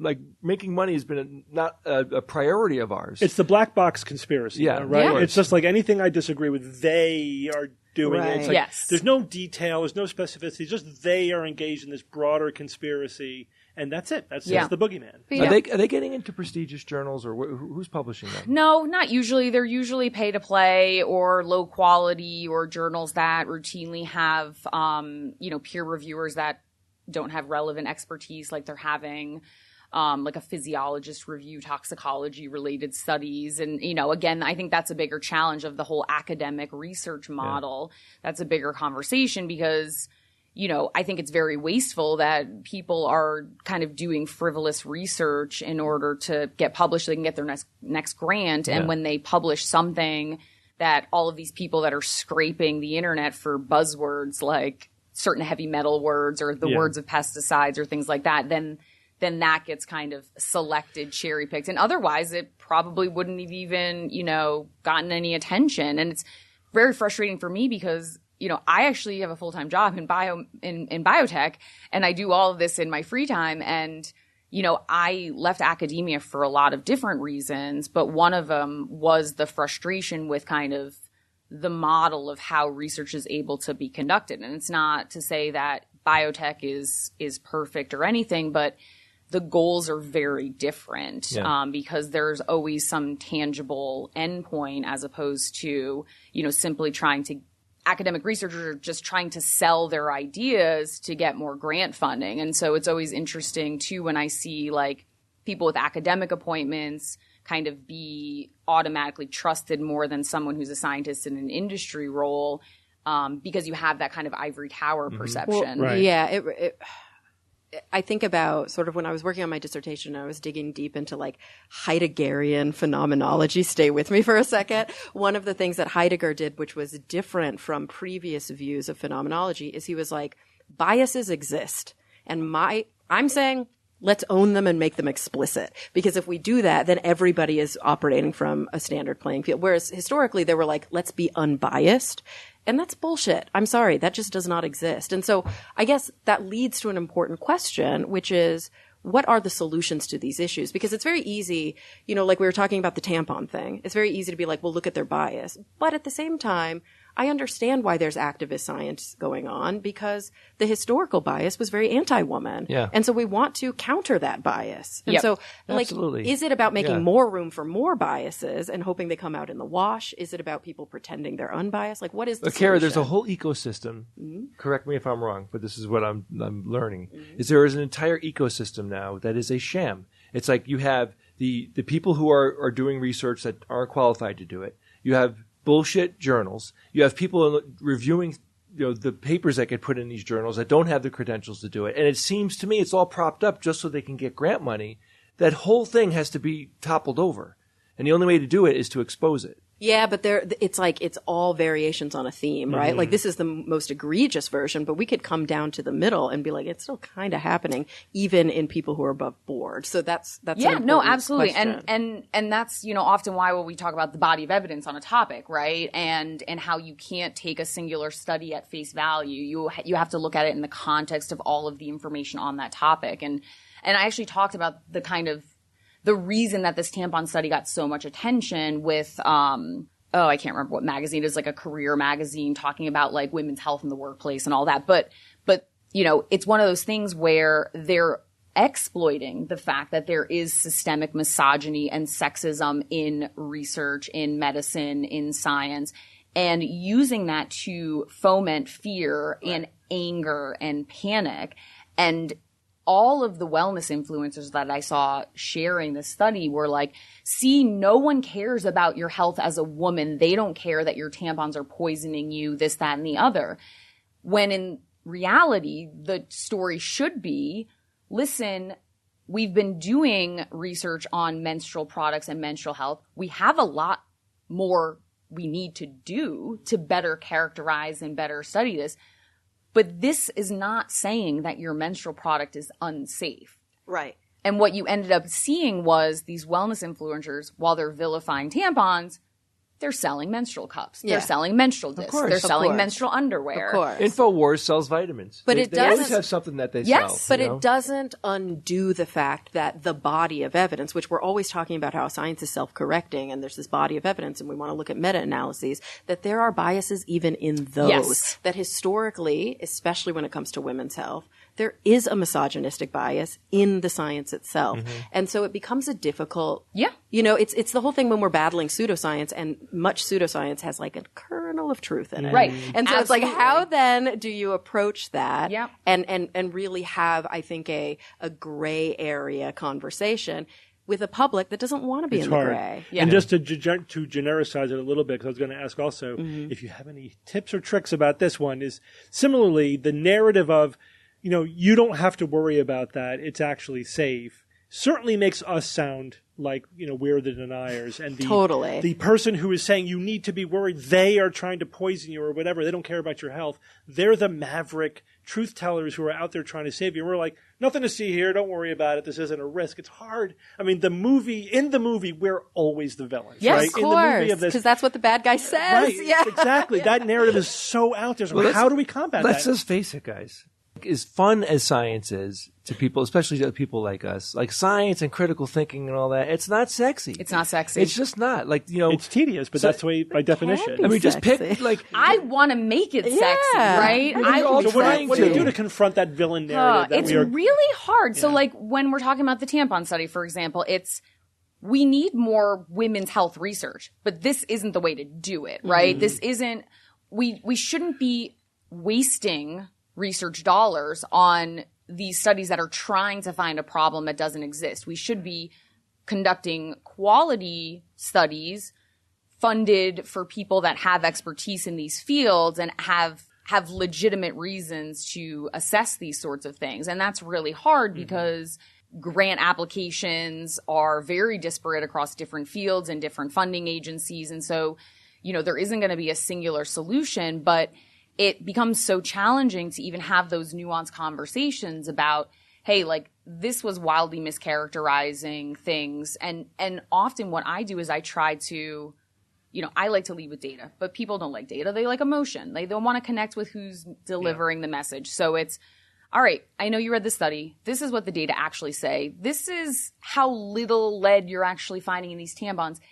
And this is the environment they extracted it in, which is not the environment of your vagina, because your vagina is not 350 degrees and, a pH of 1. It's not going to happen, right? But then and I still use tampons and I still feel totally comfortable, using them. And you also, if they're your preferred product, and so, I feel like we have to convey some of that emotional attachment while we're also trying to assess things. And so often, I get a lot of heat when I talk about, the marketing ploys of organic agriculture and how it's not even just that it's not more nutritious and not pesticide free. It's actually more ecologically damaging and all of that. And so, people are like, well, are you saying that you buy conventional produce? And I'm like, yeah. And honestly, I wish that we could get to a point where we had more modern agriculture tools so we could impart more nutrition and further reduce use of pesticides, because that's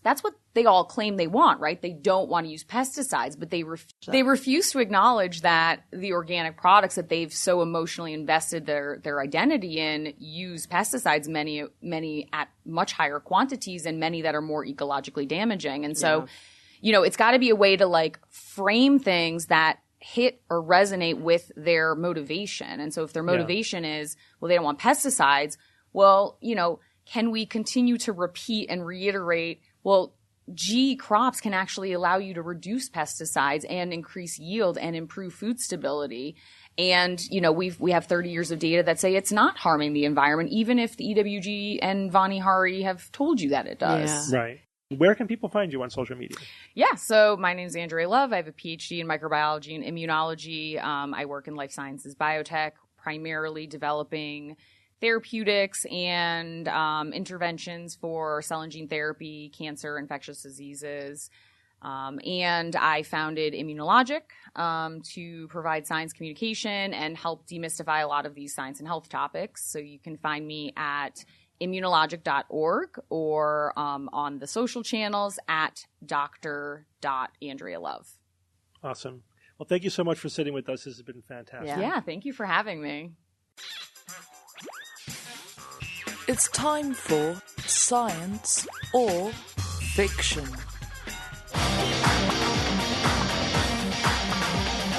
All right, guys. What time is it? It is Science or Fiction time. I tell a joke, Steve, or no? No. Just it. I've been coming up with jokes about everything that's going on at this conference, and Steve's like, you're not telling any jokes. All right. Each week, I come up with 3 science news items or facts, 2 real and 1 fake. And then I challenge my panel of skeptics to tell me which one is the fake, and the audience gets to play along too. All right. Here they are. There's a theme this week. Vegas? No. Oh. Nevada? You were hoping it was going to be Vegas or Nevada. Neither. The theme is not Halloween. Nope. Come on, Bob. Peanut butter. Zombies. The theme is 19th century pseudoscience. Oh, cool. Okay. Cool. Halloween would have been better. Well, maybe. No. It's okay. No. All right, here we go. They're a little complicated, but bear with me. Item number 1. Although discredited in the late 18th century, mesmerism survived throughout the 19th century, giving rise to hypnosis and even psychology as an academic discipline. Item number 2. Hydropathy was the belief that water could cure most diseases and involved wrapping patients in wet cloth, cold or hot baths, and drinking vast amounts of water.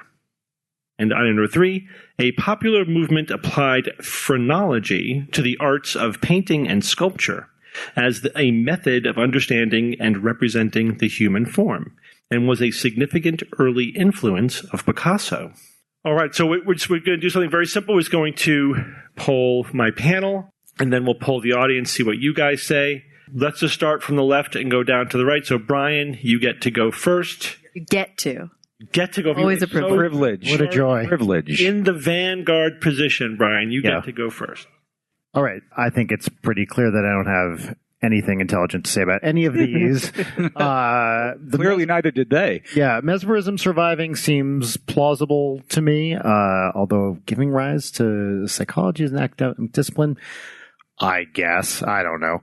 The one that's kind of the one that's kind of tweaking me here is number 2, hydropathy, the belief that water could cure most diseases. Most diseases? That's I've never even heard of that. At least I've heard of mesmerism.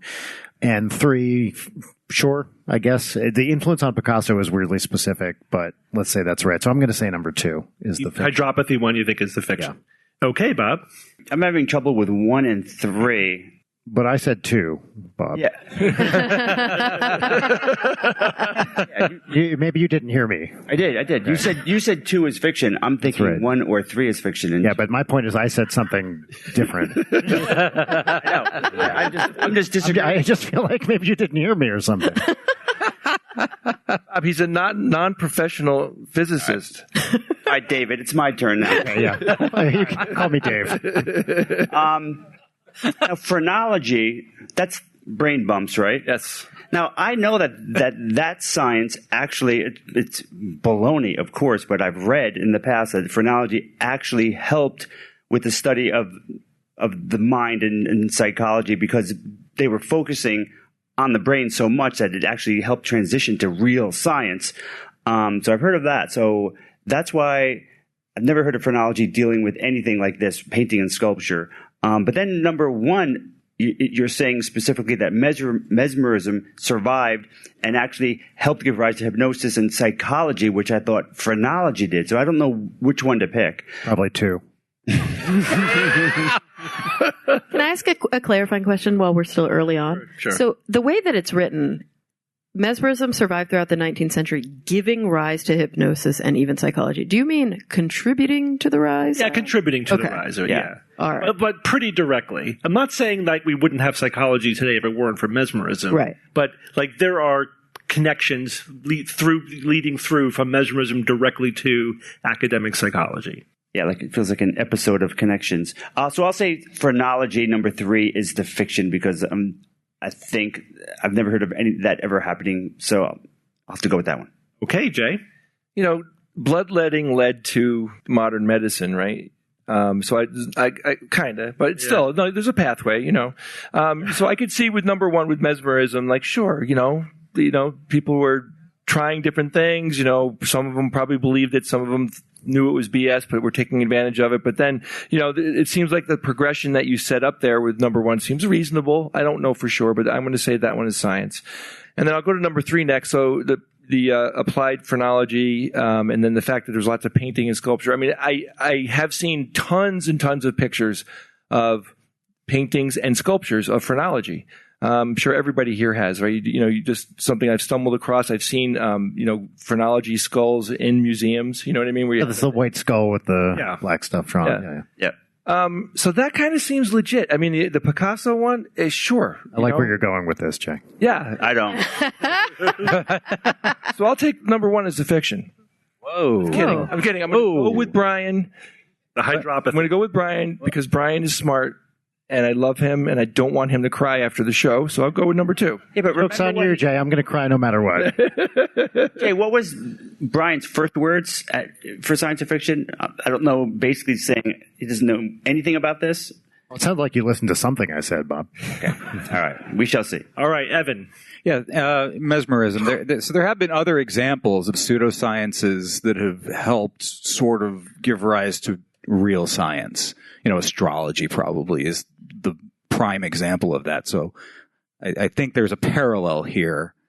And my recollection, didn't Ben Franklin contribute to the debunking of mesmerism, if my memory serves? Yeah. So I think that one is science. I also think that number 3 is science for many of the reasons Jay mentioned. It was very artistically expressed in several different ways. The intricate drawings, definitely the sculptures, no doubt about it. I had no idea about the Picasso aspect of it, so I'm not sure if that would be enough to turn that one into the fiction. But the hydropathy one, that I have not really heard much, if at all, about. That's the most foreign of the 3 to me, so that's why I'll say that's the fiction. That's what Steve wants. Good job. Good job, and Kara. So just to be clear, Bob thinks that 3 phrenology is the Bob is phrenology. Everyone else is hydropathy. is with hydropathy. GWP. Mesmerism. Am I mixing that up with animal magnetism? Nope. Yeah. Okay, yeah, that's the same thing. Yeah. So this idea that there's this life force, and then when something's dead, you can like reanimate or you can reforce, and then this idea of hypnotism did sort of come from that. Early psychology experimentation is really about sensory understanding of the world. Like a lot of it is, what's the just noticeable difference between this and that? The academic psychology as an academic discipline is very different than like clinical psychology. I do think that like physiopsychology, that I could see there being a link there. Although, I don't know, that's a tough one because like what percentage did it give rise? Going down to phrenology, which is not bumps on the brain, it's bumps on the skull. Oh, yeah. It's made by the brain. So yeah, I could see phrenology, that there being an art movement, but as a method of understanding and representing the human form is interesting to me because phrenology, like iridology and like all of those representational pseudosciences, they say something about something else, but phrenology is talking about personality traits. It really didn't talk much about your foot does this or your arm does this. And this sounds like he's talking about more of an iridology like chi map. So I'm that one's kind of sticking out to me. But then also with hydropathy, I know that there have been like water bath therapies for a really long time. Like, oh, you've got the fevers and let's put you in an ice bath and all of that. I don't know if it was called hydropathy. It might have just been hydrotherapy. I don't think you would make it something the fiction because you changed the name like that.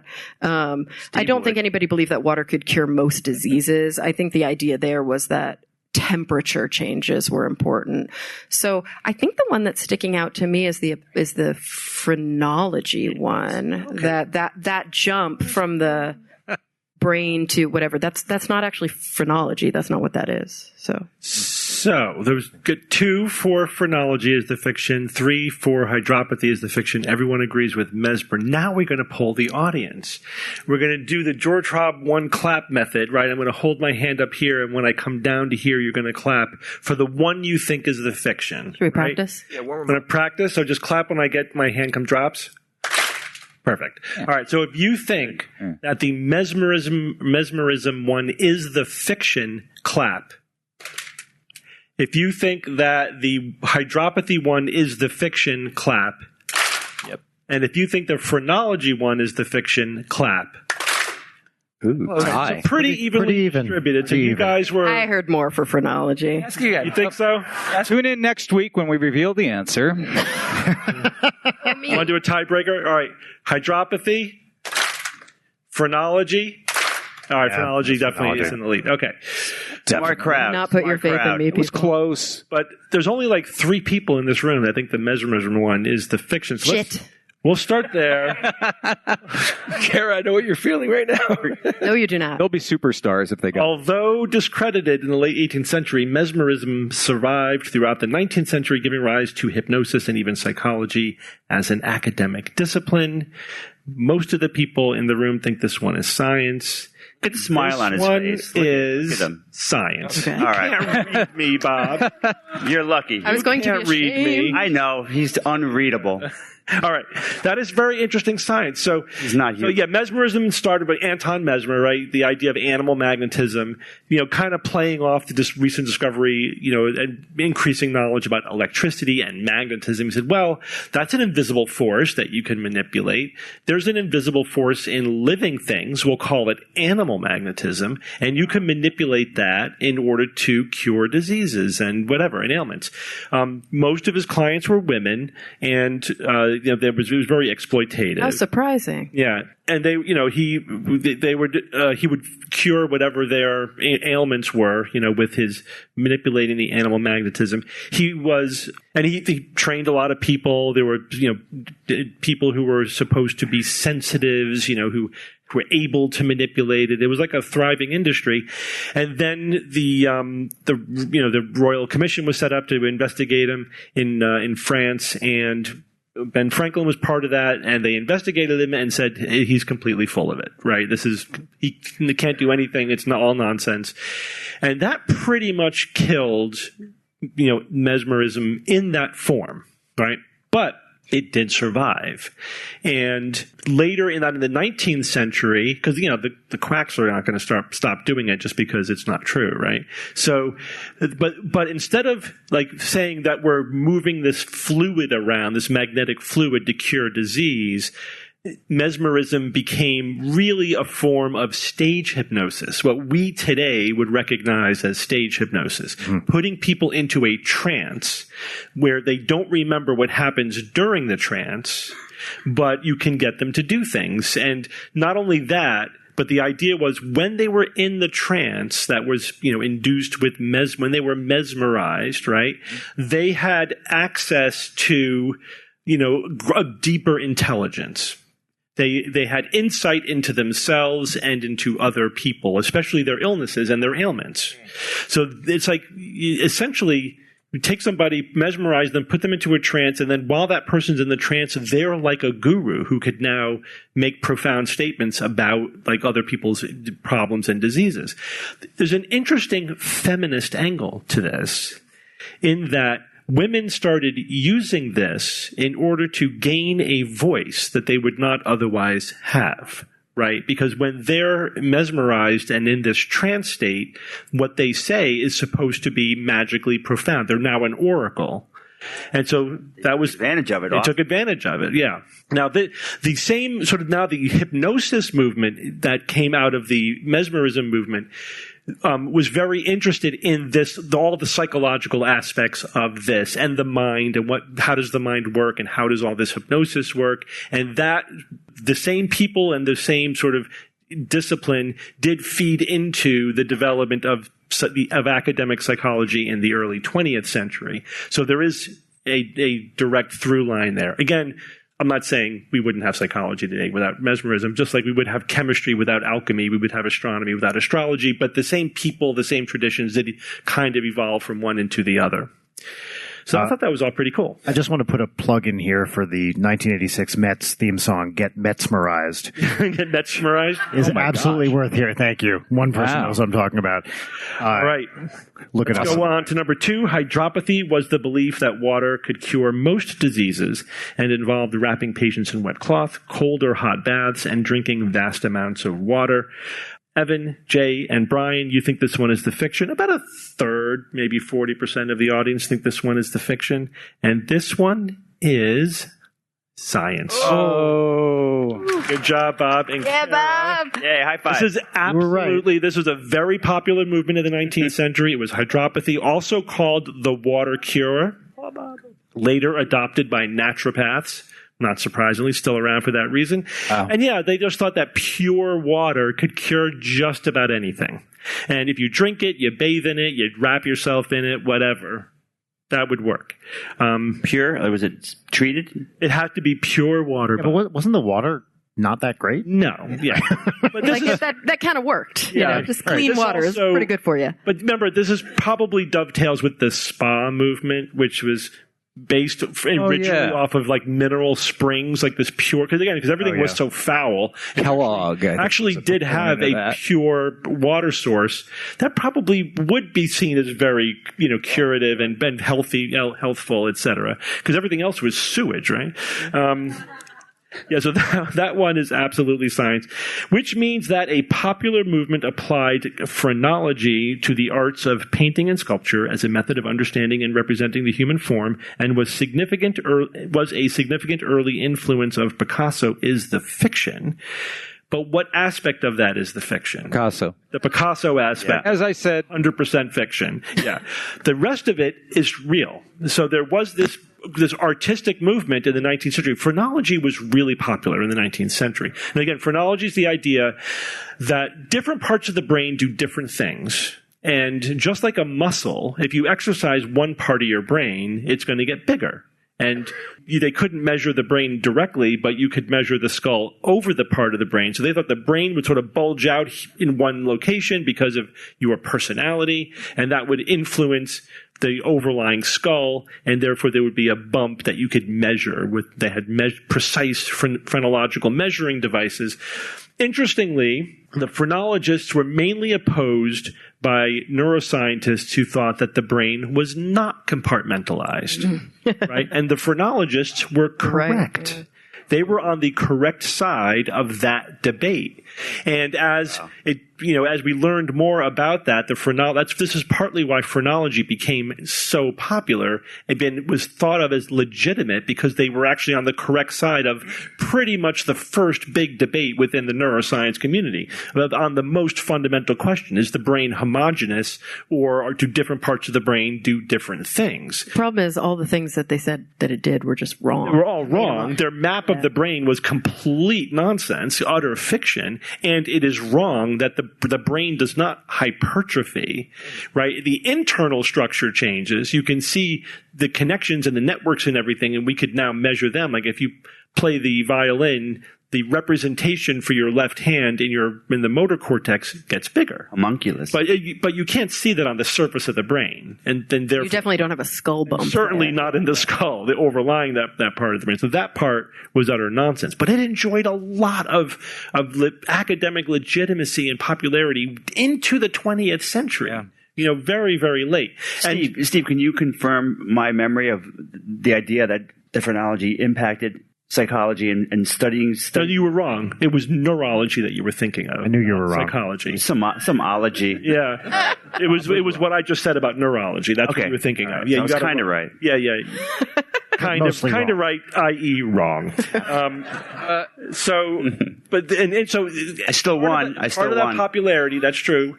Part of the popularity led to this idea that, because artists at the same time were trying to not just like copy human figures or whatever, but like really understand the human form mechanistically, right? And that helped them, like they wanted to know the muscular structure and how things worked, and that would help them reproduce as they represent the human form. So of course, you have to know about phrenology because that's part of the human form.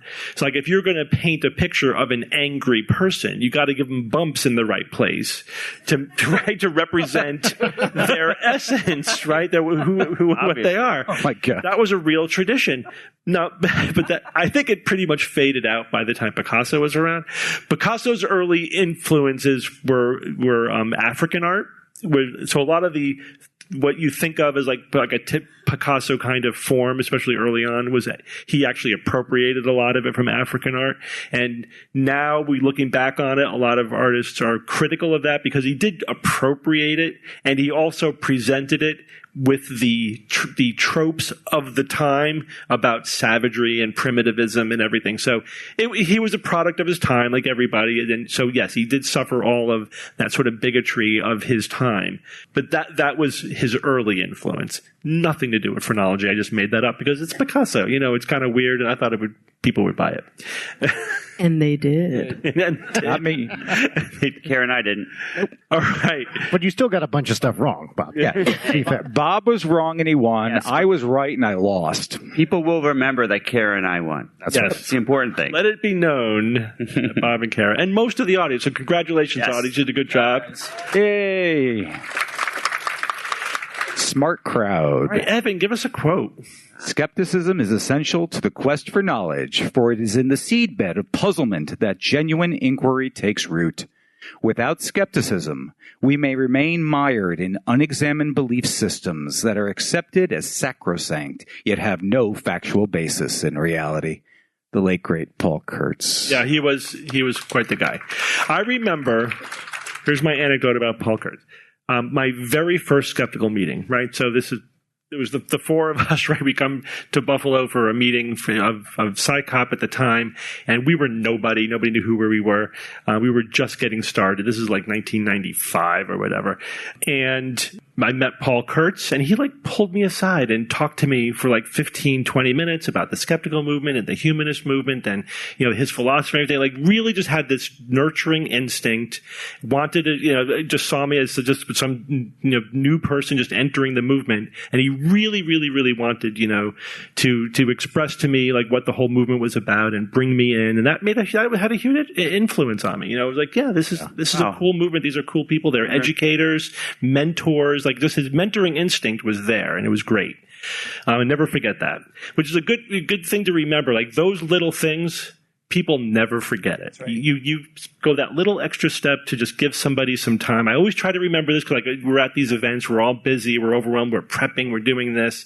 I do try to stay humble. We all try to remember that just giving people that little extra time could have the same kind of influence that like he had on me, you know?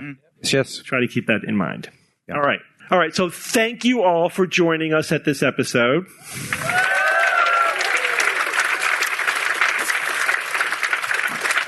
Thank you to CSI for inviting us. Always a great time. Thank you guys for joining me this week. Thank you. And until next week, this is your Skeptic's Guide to the Universe.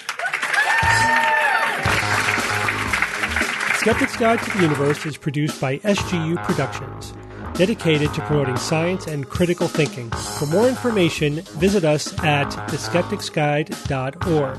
Send your questions to info@theskepticsguide.org. And if you would like to support the show and all the work that we do, go to patreon.com/skepticsguide and consider becoming a patron and becoming part of the SGU community. Our listeners and supporters are what make SGU possible.